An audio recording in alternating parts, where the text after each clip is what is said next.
In this video, we're going to cover how to use the network effect, and that is a strategy that involves having multiple accounts either on Instagram or across other social media platforms, and then what you do is cross-promote each other, and then that will massively increase your growth because you've sort of got followers from different sources all interested in you but across different platforms, and then you can grow them all simultaneously. So if we go to the first example of having multiple accounts on Instagram, let me show you somebody who's doing that well. So Betches is sort of one of the early meme accounts that popped several years ago, and yeah, look, 6.2 million followers. So originally they just started as a meme page that posts like funny content, but what they've done since then is branch out into sort of other channels, and then what that allows them to do is to focus on other topics that are related to their original channel, but it also allows them to access a completely new audience and then promote their other channels for free, and then that grows all of them very quickly. So if you see in their description, in addition to Betches, which is their main page, they've also got Shop Betches. So if we go to that, that's just like one of their monetization strategies, which is to sell clothing and like sassy mugs and pillowcases or whatever it is, but it's just a great way for them to sort of focus on e-commerce, whereas their original account just focusing on funny memes, but they're targeting the same type of demographics, so like millennial women mainly. And then they've also got the Betches Sup, if you look here. So that's a kind of a social media based news account where you can get sort of cultural news. It's not really for like in-depth analysis of like politics or anything like that, but it just provides like really quick updates on things that are like culturally relevant right now. And again, it just targets the same audience but on a different topic, and what they regularly do is just promote all of their other accounts throughout their content, and then it just grows all of them very quickly. And even in the bio, the description at the top here, you'll see that they always mention their other accounts there as well. So that one mentions Betches, this one mentions both of them. If we go to Shop Betches, oh, they haven't mentioned in that one, interesting. But yeah, you get the idea, where they can literally promote them across each other, and then that'll grow all of the accounts. So that's the one way. Now the second way is to just have multiple social media platforms, and the best example for this is Gary Vaynerchuk.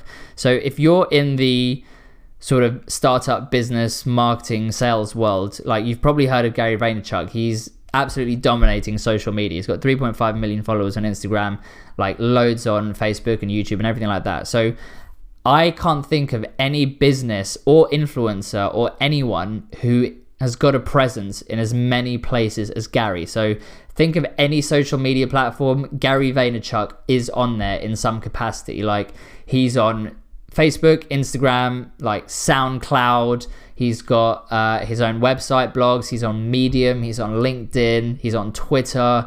He's on Vero. Like literally anything you can think of, he's got a presence there. And I'm not just saying like one or two posts. Like he's active on all of them. He's got like a really highly rated podcast and things like that.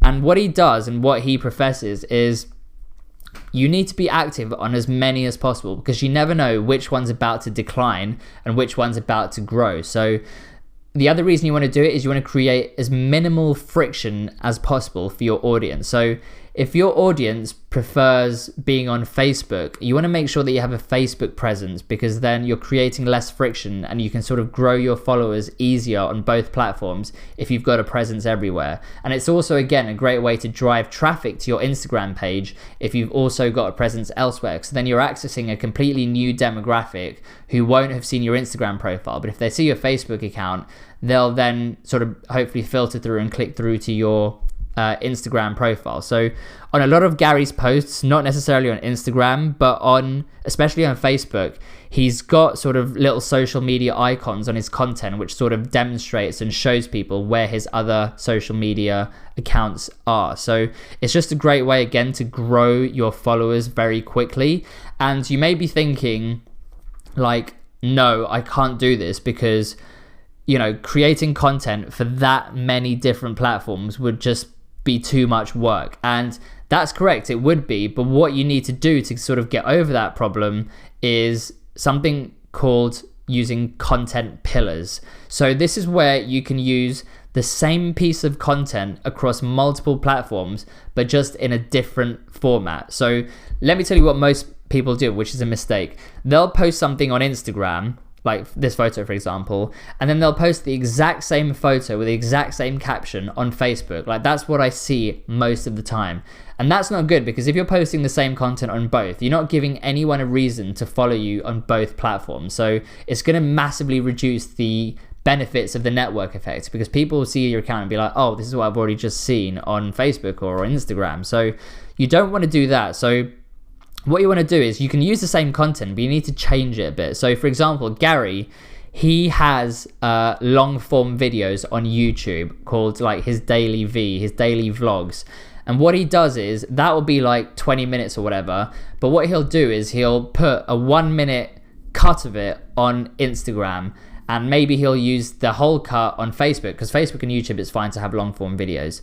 But then what he'll also do is he'll take the audio from those long form videos, and then he'll upload that as a podcast on SoundCloud, for example, or Spotify.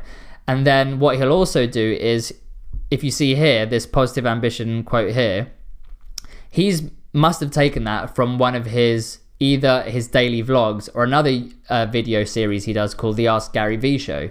So this is just a quote from there, and he's not putting in any extra effort to think of these quotes, because he's just quoting himself from other pieces of content. So from a video, you've got the video, you've got a shorter video, you've got a podcast, you've got quote posts, and then what you can also do is turn it into an article. So if Gary talks about like 5 different things in a video, he can break that down into 5 different short articles that then he posts on LinkedIn, for example, or his personal website, or on Medium. So you get the idea. You can use one piece of content, but present it in completely different ways, so then it's fresh for the audience, but for you, it's basically very minimal work. So you're not having to think of new stuff. You're just leveraging the same content over and over again in different ways. So that is how you use the network effect. You can either have multiple Instagram accounts, or you can have multiple social media accounts, or you can have a combination of the two. But the important thing is to remember is